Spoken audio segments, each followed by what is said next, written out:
नमस्कार, मैं संतोष कुमार सोनी, व्याख्याता राजनीति विज्ञान, राजकीय उच्च माध्यमिक विद्यालय कैरनाडा, आप सभी का प्राइड बारहवीं में हार्दिक स्वागत और अभिनंदन करता हूँ। कक्षा 12 के राजनीति विज्ञान विषय के अंतर्गत राजकीय विद्यालयों में जो पाठ्य पुस्तक है उसके भाग 2 में आज हम लोग चर्चा करने जा रहे हैं उसके दूसरे अध्याय मौलिक अधिकारों के बारे में। मौलिक अधिकार क्या है और ये नागरिकों को क्यों मिलते हैं, इसके बारे में हम इस पर चर्चा करेंगे। सबसे पहली बात, मौलिक अधिकारों के बारे में अगर कहा जाए तो ये संविधान के द्वारा नागरिकों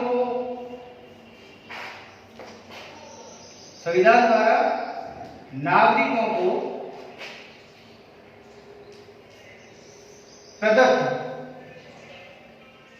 विशेष अधिकार, ये सबसे महत्वपूर्ण बात है।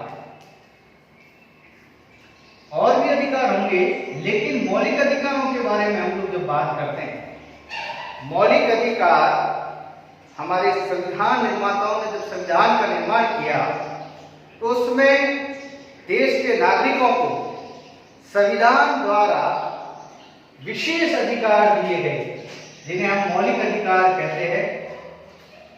अब बात ये उठती है कि अधिकारों का क्या तात्पर्य और मौलिक अधिकारों का क्या तात्पर्य, दोनों में अंतर क्या है। सबसे पहले हम लोग बात करते हैं अधिकार क्या है। आप अधिकार कैसे कहेंगे? अधिकार व्यक्ति के दावे। अधिकार क्या है? व्यक्ति के दावे। अब व्यक्ति दावा किससे करेगा? व्यक्ति दावा उससे करेगा जिस समाज में वो रहता है, यानी व्यक्ति द्वारा किए गए दावे जो किससे करता है? समाज से करता है। अधिकार क्या है? अधिकार व्यक्ति के दावे हैं जो वह समाज से करता है, और यदि समाज उन दावों को मान्यता देता है, समाज यदि उन दावों को मान्यता देता है तो ऐसी स्थिति में राज्य उसे लागू करता है। राज्य क्या करता है? लागू करता है। और वो दावे जो है वो व्यक्ति के क्या बन जाते हैं? अधिकार बन जाते हैं। यानी किसी भी राज्य के नागरिक को जो अधिकार प्राप्त होते हैं वो वास्तव में क्या होते हैं? वो अधिकार व्यक्ति के दावे होते हैं। वह दावे वह समाज से करता है। समाज अगर उन दावों को मान्यता देता है तो वह मान्यता प्राप्त दावे राज्य के द्वारा लागू किए जाते हैं, और लागू किए गए दावे ही व्यक्ति के क्या हो जाते हैं? अधिकार हो जाते हैं। अब मौलिक अधिकार क्या है? अधिकार तो कई तरह के हो सकते हैं, व्यक्ति को कई तरीके के अधिकार प्राप्त होते हैं, लेकिन कुछ विशेष अधिकारों की हमने यहाँ बात की है।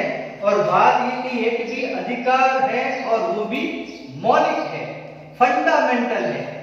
मौलिक अधिकार का मतलब वे अधिकार जो व्यक्ति के व्यक्तित्व के विकास के लिए नितांत आवश्यक है, यानी जिन अधिकारों के बिना व्यक्ति के व्यक्तित्व का विकास संभव नहीं है।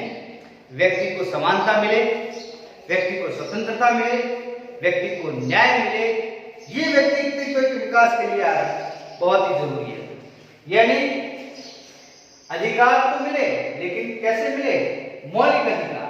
क्यों मौलिक होने चाहिए? क्योंकि ये व्यक्ति के व्यक्तित्व के संपूर्ण विकास के लिए अत्यंत आवश्यक है। यानी वे अधिकार जो व्यक्ति के व्यक्तित्व के लिए नितांत आवश्यक है, जिनके बिना व्यक्ति के व्यक्तित्व का विकास संभव नहीं है, उन्हें हम मौलिक अधिकार कहते हैं। ये अधिकार क्यों दिए जाए? इसलिए दिए जाए ताकि व्यक्ति के व्यक्तित्व का विकास हो। इसके लिए व्यक्ति को स्वतंत्रता दी जाए, व्यक्ति को समानता दी जाए, व्यक्ति को सुरक्षा दी जाए, उस व्यक्ति को न्याय मिले। अगर ये सारी चीजें व्यक्ति को मिलती है तो स्वतः ही उसके व्यक्तित्व का विकास हो जाता है।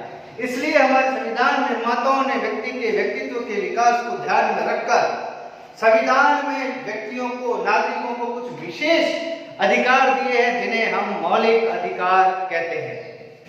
और ये मौलिक अधिकारों का जो कंसेप्ट है ये अमेरिका के बिल ऑफ राइट्स से प्रेरित है। भारत के अंदर जो मौलिक अधिकारों की बात की जाती है ये अमेरिका के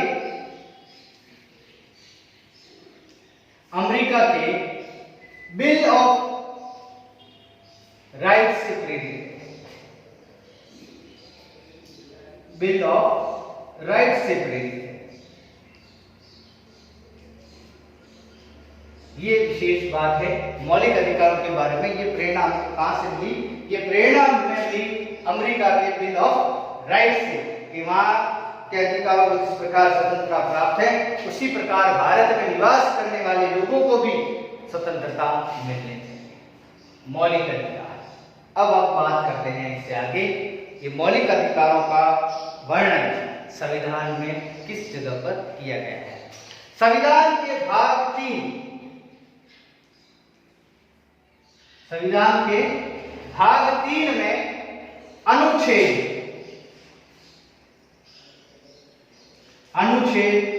12 से 35 तक नागरिकों के और गैर नागरिक और गैर नागरिक दोनों के लिए मूल अधिकारों की व्यवस्था की गई है। कुल मिलाकर अगर हम देखें तो भारतीय संविधान के 23 अनुच्छेदों में कुल 23 अनुच्छेद जो है वो मूल अधिकार से संबंधित है। ये बात यहाँ ध्यान रखने योग्य है कि संविधान के भाग 3 में अनुच्छेद 12 से 35 तक कुल 23 अनुच्छेद व्यक्तियों के मूल अधिकार से संबंधित है। ठीक है। और भाग जो 3 है इसको कई बार अधिकारों का घोषणा पत्र भी कहा जाता है। अधिकारों का घोषणा पत्र भी कहा जाता है। अधिकारों का घोषणा पत्र भी कहा जाता है या अधिकारों का मैग्ना कार्टा भी इसे कह दिया जाता है।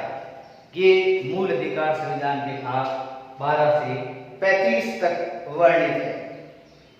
जब हमारा संविधान बनकर तैयार हुआ उस समय संविधान निर्माताओं ने देश के नागरिकों और गैर नागरिकों को 7 प्रकार के मूल अधिकार प्रदान किए। 7 प्रकार के मूल अधिकारों में समानता का अधिकार, स्वतंत्रता का अधिकार, शोषण के विरुद्ध अधिकार, धर्म की स्वतंत्रता का अधिकार, संस्कृति और शिक्षा का अधिकार और संवैधानिक उपचारों का अधिकार, संपत्ति का अधिकार। यानी कुल मिलाकर प्रारंभ में 7 प्रकार के अधिकार हमारे देश के अंदर नागरिकों और गैर नागरिकों को प्राप्त थे। लेकिन बहुत इंपॉर्टेंट बात है, 44वें संविधान संशोधन के द्वारा 44वें संविधान संशोधन के द्वारा जो संपत्ति का मूल अधिकार है, संपत्ति के मूल अधिकार को कानूनी अधिकार बना दिया गया। क्या बना दिया गया? कानूनी अधिकार। ये सवाल परीक्षा में कई बार पूछा गया है कि संपत्ति का अधिकार वर्तमान में एक मौलिक अधिकार नहीं है, जबकि प्रारंभ में ये मौलिक अधिकार था, लेकिन अब ये एक मौलिक अधिकार नहीं है। अब यह एक कानूनी अधिकार है। अनुच्छेद 300 के अंतर्गत, अनुच्छेद 300 के अंतर्गत इसको एक कानूनी अधिकार बना दिया गया है। 44वां संविधान संशोधन जो 1978 के अंदर हुआ, 1978 में हुए 44वें संविधान संशोधन के द्वारा संपत्ति के मूल अधिकार को एक विधिक अधिकार, एक कानूनी अधिकार बना दिया गया। वर्तमान में संपत्ति का अधिकार एक कानूनी अधिकार है। अब बात आती है वर्तमान में मूल अधिकारों की संख्या 6। वर्तमान में मूल अधिकारों की संख्या कितनी है? 6 है। मूल अधिकारों की संख्या 6 में पहला समानता का अधिकार। समानता का अधिकार, इसका वर्णन अनुच्छेद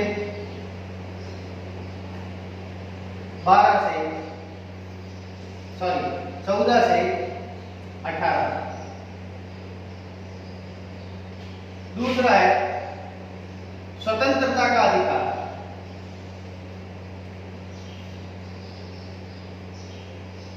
स्वतंत्रता का अधिकार अनुच्छेद 19 से 22। तीसरा है शोषण के विरुद्ध अधिकार। ये है संविधान के अनुच्छेद 23 व 24 में। पांचवा है धार्मिक स्वतंत्रता का अधिकार।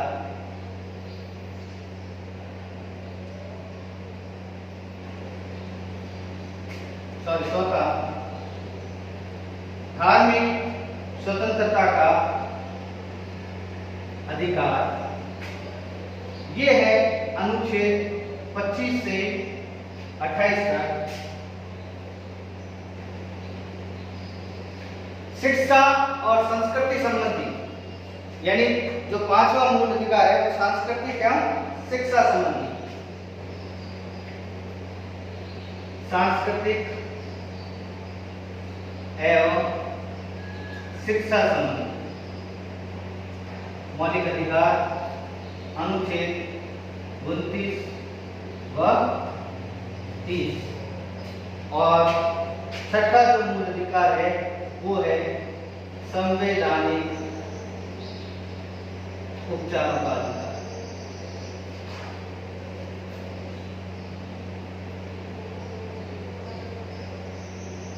अनुच्छेद 32, जिसको डॉक्टर भीमराव अंबेडकर ने संविधान की आत्मा कहा है। मूल अधिकार वर्तमान में 6 है। समानता का अधिकार, स्वतंत्रता का अधिकार, शोषण के विरुद्ध अधिकार, धार्मिक स्वतंत्रता का अधिकार, सांस्कृतिक एवं शिक्षा संबंधी अधिकार, संवैधानिक उपचारों का अधिकार। अब महत्वपूर्ण बात है कि ये जो अधिकार संविधान के द्वारा दिए गए हैं इनकी प्रकृति कैसी है। तो ध्यान रखें, मौलिक अधिकारों की जो प्रकृति है उस प्रकृति के अनुसार ये सकारात्मक भी है और नकारात्मक भी है। सकारात्मक भी है और नकारात्मक भी है। इसका क्या तात्पर्य है? इसका तात्पर्य है कि कुछ मामलों में ये व्यक्ति के अधिकार जो है वो राज्य को हस्तक्षेप करने की अनुमति देते हैं और कुछ मामलों में राज्य को मौलिक अधिकारों में हस्तक्षेप करने की आज्ञा नहीं देते हैं। इस प्रवृत्ति में देखा जाए तो मौलिक अधिकार जो है वो सकारात्मक और नकारात्मक है। उसके बाद महत्वपूर्ण बात जो है वो है अनुच्छेद 13। अनुच्छेद 13 बहुत इंपॉर्टेंट है। क्यों इंपॉर्टेंट है? क्योंकि यह मौलिक अधिकारों की रक्षा के लिए बनाया गया है। मौलिक अधिकारों का सजग पहलू। ध्यान रखना, ये सवाल परीक्षा में पूछा जा चुका है कि संविधान के भाग 3 में वर्णित अनुच्छेद 13 मौलिक अधिकारों का सजग पहली या रक्षक कहा जाता है। इसका क्या कारण है? इसका कारण ये है कि अनुच्छेद 13 ये कहता है कि राज्य ऐसी कोई भी विधि नहीं बना सकता जो मौलिक अधिकारों का हनन करती हो या उनको न्यून करती हो। अगर ऐसा कोई अधिकार ऐसा कोई कानून बनाया जाता है या ऐसी कोई विधि बनाई उन अधिकारों को उन कानूनों को, उन विधि को अमान्य करार दे सकता है। इसे न्यायिक पुनरावलोकन भी कहते हैं। इसको क्या कहते हैं? न्यायिक पुनरावलोकन, जुडिशियल रिव्यू, न्यायिक पुनरावलोकन, जुडिशियल रिव्यू। इसके अंतर्गत अनुच्छेद 32 व अनुच्छेद 226, अनुच्छेद 13 तो ये कहता है कि राज्य ऐसी कोई विधि नहीं बना सकता जो मूल अधिकारों के अंदर कमी लाती हो या उसको न्यून करती हो, और उसके लिए जुडिशियल रिव्यू का प्रावधान है, न्यायिक पुनरावलोकन का प्रावधान है। अनुच्छेद 32 के तहत सुप्रीम कोर्ट को और अनुच्छेद 226 के तहत उच्च न्यायालयों को यानी हाई कोर्ट को यह अधिकार है कि व्यक्ति के मूल अधिकारों या मौलिक अधिकारों में अगर राज्य के द्वारा या विधायिका के द्वारा या कार्यपालिका के द्वारा कोई ऐसा कानून बनाया गया है जो मौलिक अधिकारों को हनन करती है या उसको छीनती है, तो ऐसी स्थिति में वो उन कानूनों को, उन विधियों को अमान्य करार दे सकती है। जुडिशियल रिव्यू का या न्यायिक पुनरावलोकन की धारणा हमने यूएसए से यानी अमेरिका से हमने इसको ग्रहण किया है। तो ये मूल अधिकारों से संबंधित कुछ हमने बात की। अब इसके बारे में हम लोग विस्तृत चर्चा भी करेंगे, क्योंकि यह एक महत्वपूर्ण जो विषय है जिसमें नागरिकों के मूल अधिकारों की बात की गई है। मूल अधिकार के इस भाग में हमने प्रारंभिक जानकारी इसके बारे में प्राप्त की। अगले वीडियो में हम लोग नागरिकों को प्राप्त जो मूल अधिकार है उनके बारे में एक एक करके और उनका अध्ययन करेंगे। धन्यवाद।